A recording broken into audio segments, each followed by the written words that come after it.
1998, France hosted the World Cup and won it. In 2018, they went to Russia and won it again. In 2022, they walked into the final and lost on penalties, which, given how close it was, might be the most painful way to lose anything. Now it's 2026. The manager is coaching his last tournament. The captain has reached 2 finals and won one. The winger just won the Ballon d'Or and the Champions League in the same season, twice. And France is ranked number 1 in the world. France goes by 2 names in football: Les Bleus, the Blues, and Le Coq Gaulois, the Gallic Rooster.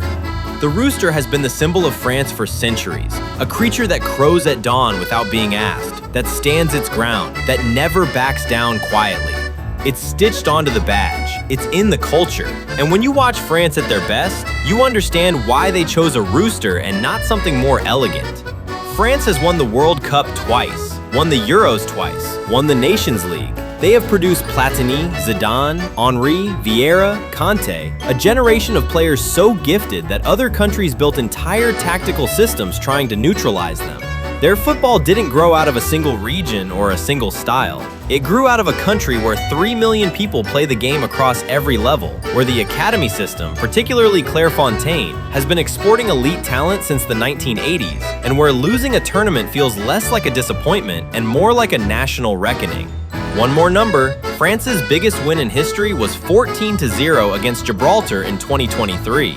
The Rooster doesn't apologize.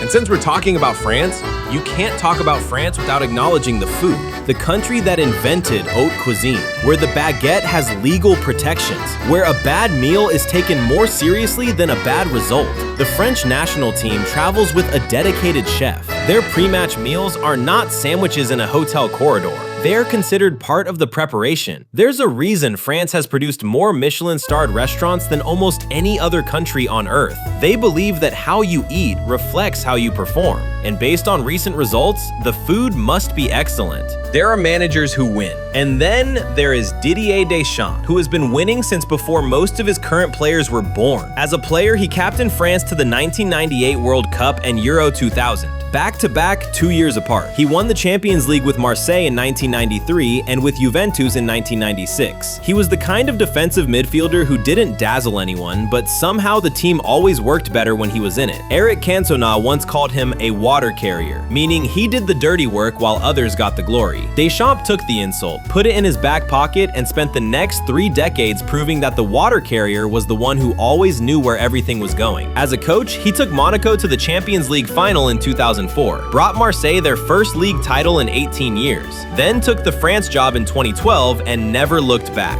The 2018 World Cup, the 2021 Nations League, the 2022 final. He is only the 3rd person in history to win the World Cup as both player and manager. The other 2 are Brazil's Mario Zagallo and Germany's Franz Beckenbauer. That's the company he keeps. This is his last World Cup. He won't renew his contract beyond 2026, which means France either sends him off as a legend or the story ends 1 chapter short of perfect. And Deschamps, of all people, knows exactly what a perfect ending looks like. Here's what makes France different from most football nations: their academy system. The INF Clairefontaine was built in 1988 specifically to develop elite players from all over the country, not just from wealthy clubs. Every teenager selected goes through the same structured curriculum: technical, physical, mental. Mbappé went through it. So did Henry, Anelka, and Vieira before him. France's diversity is not a talking point. It's a competitive advantage. The current squad carries roots across 3 continents. Their 1998 World Cup squad had players from French territories in the Caribbean, Africa, and Europe, and Aimé Jacquet built them into a unit that went unbeaten throughout the tournament. Zidane, an Algerian immigrant son from Marseille, scored twice in the final against Brazil. And there's one more detail that rarely gets mentioned. France has never won a World Cup on foreign soil when you don't count 2018, which they did win in Russia, but 1998 was at home. Every other deep run has ended short. This year, on North American soil, in a tournament they are technically visiting rather than hosting, Les Bleus are trying to prove that their identity travels as well as their food does. Kylian Mbappé grew up in Bondy, a suburb northeast of Paris that nobody outside France had heard of, until he made it impossible to ignore. His father is Cameroonian, his mother Algerian. Both were athletes. The talent was practically hereditary. He broke into Monaco's first team at 16, won the World Cup at 19, scoring in the final and becoming only the the second teenager in history to do so, after Pelé. He is now 27, the captain of France, the number 10 at Real Madrid, and 1 goal away from becoming his country's all-time leading scorer. He has already reached 500 career goal contributions faster than Ronaldo, Messi, or Neymar did at the same age. These are not projections, these are facts. His first season at Real Madrid came with friction, injuries, adjustment, the weight of the transfer. But this year, 23 La Liga goals. When the noise settles, the numbers are still there. They always are. This is his 3rd World Cup. He reached the final in 2018 and again in 2022. He's never won one as captain. He hasn't lost one either, yet. What Mbappé wants from this tournament isn't recognition. He already has that. What he wants is the one thing that's still one penalty shootout away from being his. 5 years ago, if you told someone that Ousmane Dembélé would arrive at the 2026 World Cup as the reigning Ballon d'Or winner and back-to-back Champions League champion, they would have looked at his injury record and politely changed the subject. Dembélé spent most of his 20s at Barcelona, being the most talented frustration in European football. He could beat 3 defenders in a corridor. He could also miss 4 months of the season with a hamstring injury that seemed to have its own recurring calendar slot. Xavi eventually called him out publicly for showing up late to training at a club that produced Messi. He was that difficult to manage. Then he moved to PSG, something unlocked. Back-to-back complete seasons, a Ballon d'Or, a Champions League in 2025, and then another one just last week in Budapest. PSG beating Arsenal on penalties in a final that finished 1-1 after extra time. Dembélé scored a crucial penalty in that shootout. Then he got on a plane to come here. He is 28 years old, playing the best football of his life, arriving at this tournament with fresh momentum. Every team at this World Cup has a plan for stopping Mbappé. Almost none of them have a plan for stopping both at the same time.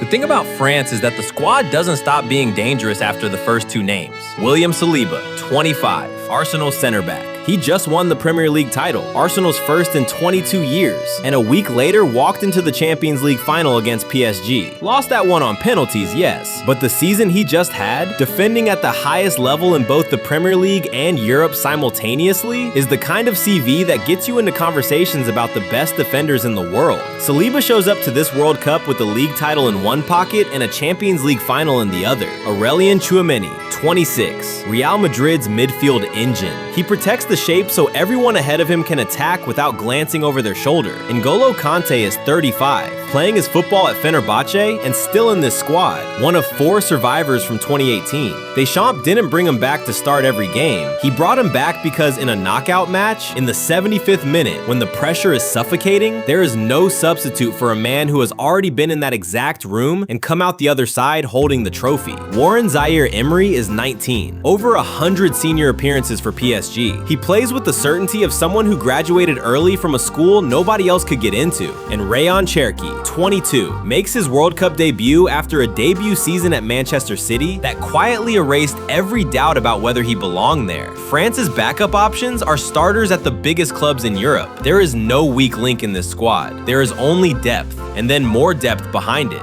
France are in Group 1, Senegal, Norway, Iraq. On paper, none of them should stop France from advancing, but football has a long, cruel tradition of punishing teams who treat fixtures as formalities. Senegal have Sadio Mane, 34 years old and still the kind of player who turns a comfortable lead into a tense one by sheer will. Norway have Erling Haaland, who has spent the last 3 years scoring goals at a rate that makes everyone else look like they're playing a slightly different sport. Iraq haven't been to a World Cup in decades. They have nothing to lose, and those are always the teams that make you nervous in the first 15 minutes. France are expected to advance. France are expected to go deep. France are expected to compete for the title, but expectations have weight. And sometimes, the heaviest thing a squad can carry into a tournament is the assumption that they'll win it. What makes this edition different is the finish line for Deschamps. He is not coming back. This squad knows that. And somewhere between the hotel corridor and the tunnel walk, in the quiet before a knockout match, that knowledge either becomes a burden or it becomes fuel. The best France teams have always known how to burn things.